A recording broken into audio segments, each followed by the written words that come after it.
हैं business news की जानिब। वज़ीर मुमलिकत बराए पेट्रोलियम सेनेटर मुसद्दिक मलिक ने कहा है कि पेट्रोलियम मसनूआत की कीमतों में 15 फरवरी से पहले इजाफा नहीं होगा।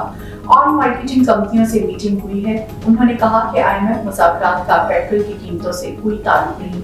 जो पेट्रोल पंप महदूद मिकदार में सप्लाई दे रहे हैं, इनकी निशानदेही जरूरी है। जखीरा करने वालों के खिलाफ कार्रवाई होगी। हुकूमत ने पेट्रोल और डॉलर की कीमत में इजाफे के बाद IMF शराइत पर बिजली तकरीबन 8 रुपए फी यूनिट मजीद महंगी करने की तैयारी कर ली है। ज़राए का कहना है कि हुकूमती टीम की तरफ से IMF को आज बिजली के बुनियादी टैरिफ में इजाफे की यकीन दहानी कराई जाएगी। सेमाही एडजस्टमेंट में बिजली की कीमत में इजाफा अलग से होगा। वज़ीर आज़म की इजाज़त से IMF को आज सर्कुलर डेट का नया प्लान दिया जाएगा। सर्कुलर डेट में कमी के लिए बिजली के बुनियादी टैरिफ में इजाफा करना होगा। बिजली के लाइन लॉसेस में भी कमी लाई जाएगी। गैस की कीमतों में भी इजाफा किया जाएगा।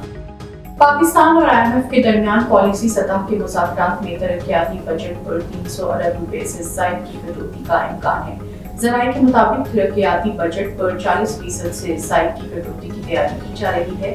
तरक्याती बजट 727 के बजाय 400 अरब रुपए से ज़ायद खर्च करने और गैर ज़रूरी महज कागजात पर मौजूद है। प्रोजेक्ट्स की फंडिंग रोकने की तैयारी की जा रही है।